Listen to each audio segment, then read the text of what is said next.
Are games making us more patient or just more conditioned? See, games teach patience to wait, but it's only in a controlled environment. In a video game, patience is rewarded. Let's say you use an ability and it has a cooldown, or you're fighting a specific boss and you finally get the pattern down. The game will eventually reward that patience because you're not overreaching. Whereas in real life, they always say good things comes to those who wait, but that may not always hold true. And let's be real, we live in reality over here. A lot of people, they don't want to be patient, and life doesn't really reinforce that to the same degree that a video game does. That's why I presented the question: are we actually becoming more patient, or are we just conditioned to be this way while we're playing video games? A key indicator of this can be when it comes to like timing windows and doing the right thing at the right time in a game. So let's say you're playing Elden Ring, you're fighting Morgott in the capital or something. When you're just all spammy and you're just going after the boss, that can mess with the rhythm, that messes with the cadence of the flow of the game. You're not being patient, so the game will punish you for that. But when you're actually someone who just waits it out, goes through the motions, the game is more likely to reward you for that. And the thing about these mechanics in the game is that they discourage button mashing, and you actually just, what it's doing is that the game is training you to wait for visual cues so that you can know when to act. Like, oh, the boss is winding up. Now I know he's about to do a sledgehammer. I know that he's about to release this sort of attack. I know he's about to do this, or I know this is going to happen in this game. It's just interesting because it serves as credibility to ask why I'm presenting this question. As I just mentioned, Souls games are 100% reflective of this. If you constantly try to attack the boss after they've just hit you, they're going to punish you. They're going to become more aggressive, they're going to become more assertive, and they're going to be more inclined to go after you. When there's certain indicators in the game. Let's say you're playing Elden Ring again, I'll reference that again, and you're about to heal. Well, if you heal at an inopportune time, that boss is going to punish you for it by attacking you so that you can't heal, and then would say that's the last hit and now you're done for. So as you're playing these games, subconsciously, you're not thinking about what's going on, but deep down, this could be something that, is it making you more patient, or is it just conditioning you to act when you should act as opposed to when you probably shouldn't? Another example of this is cooldown mechanics. So essentially, not all games, but there are a lot of games that have, certain abilities. Let's say you're playing like Stellar Blade or something, or whatever, just any game. And when you use a certain skill or a certain ability of that protagonist or that character that you're controlling, it takes a while for that ability to become usable again. It's a cooldown period. And that's the same thing I'm referring to when talking about this topic, because the game is telling you when you can act and when you can't. Like, oh, I need to wait till next round, or I need to wait a few more minutes, and then I'm going to unleash all these skills on them at one time, because it's in that cooldown period as opposed to you just going about the game in a specific way. The thing about video games is that the game gives a sense that grinding and leveling up, and that these systems, they give you the illusion of long-term reward, but in actuality, these are just systems that are built on reinforcement schedules. When you do certain things, oh, it's a reinforcement, here's a reward, you get this for doing that, or you don't get this because you did this. That's really all it is. And the way I relate that to real life is I think about the concept of delayed gratification. If you want to be great or you want something to happen, you have to sacrifice now so that you can be gratified later.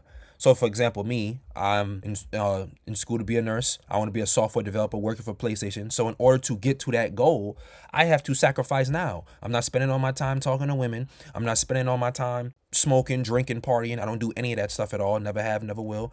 I don't spend my time going out all the time. I sacrifice now. I sacrifice my youth, my 20s. I'm sacrificing what I have to do now so that I can be successful later. I'm delaying that gratification, because if I were not to do that, I could indulge in it now, but number one, I wouldn't enjoy it to the extent as if I were to indulge in it later. Later on, where I'm successful, I've made it, school is done, I have more money. Now I can enjoy these things that I put off to a much higher degree than I would have when I started initially. And I'm not talking about bad things like vices. I'm talking about just simple things like, let's say, travel. I don't travel. I put that off as well. Let's say I were to travel now. Okay, cool. You got to work a whole 2-3 weeks just to pay for the whole thing, and to come back just to make the money again. And that's even if you haven't even paid your bills yet or whatever. You might have to devote your funds to that. Whereas I work, become successful, and I grind, and then I can travel to 3 different countries and not check my bank account one time. It's the same thing with a video game. You have it gives the illusion of delayed gratification. Repetition trains tolerance for frustration, not for calmness. So you repeatedly die in a game, you repeatedly fail. You have that initial anger and being upset at the game, be like, man, I can't do this, or man, I don't want to play this no more. And then you take a break, you come back, And what it's doing, it's not necessarily making you calm, but just notice how after each attempt, you have less of a spaz reaction, less of a spaz attack to the fact that you just lost. Like, let's say you were fighting Radon in Shadow of the Erd Tree. Oh my God, I wanted to blow my brains out when I was fighting that guy in the game. But let's say you're doing that.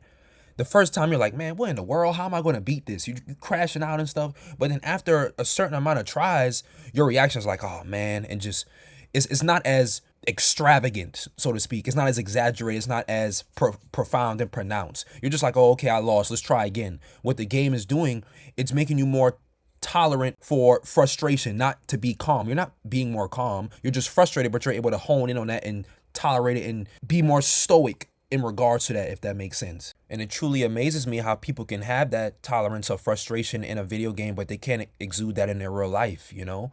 You're going to get hit. You're going to get knocked down. You're going to want to give up. I surely feel like that all the time. But, you know, there is no good without bad. You have to just keep going. You have to keep going. And you're going to get frustrated. You're going to want to quit. But why are you so eager to persist on and keep trying in a game, but you can't do that in your real life? Because life in and of itself is kind of like a video game. Us as guys, we're essentially just building our own characters, you know? You can increase your strength, increase your speed, you go to the gym, you make more money. You're essentially building your character. You're creating that best version of yourself. People are so inclined and they're so eager and motivated to do that when they hear a release trailer or an announced trailer for a game that's coming out. But when it comes to their own life and waking up day to day to go through that process and that tedious nature of what it takes to just become somebody of merit and of value, they don't want to do that. They're deterred by that. You being patient in the game just means that you're learning the systems faster and adequately. It doesn't necessarily mean that you're good at controlling frustration or anger. Another way that modern games exemplify this is that they remove patience by substituting that with convenience. This is why in games you'll have things like fast travel, you'll have checkpoints, you'll have quest markers, you'll have instant retries to reduce the amount of times that or the amount of a wait that you have between attempts. Are players actually becoming more patient, or are they just better at navigating reward systems? In real life, people have no tolerance for patience and they have no tolerance for frustration.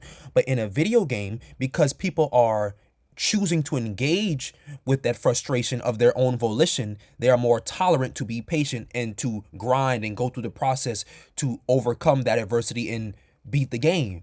But as I just mentioned, they don't do that in real life. In truth, that's a form of consent. And I think that consensual nature between being frustrated in real life and or as opposed to being frustrated in a game, but actually going through with that frustration and playing nonetheless, I think that matters. Games instruct players on timing, but rarely on emotional endurance or uncertainty. So if I had to just sum all this up, games, they teach us to wait, but they don't teach us how to wait. Anyways, I just wanted to present that question. Just want to have a quick little discussion with y'all. I'm Harlem. Thanks for watching. I'll catch y'all on the next one.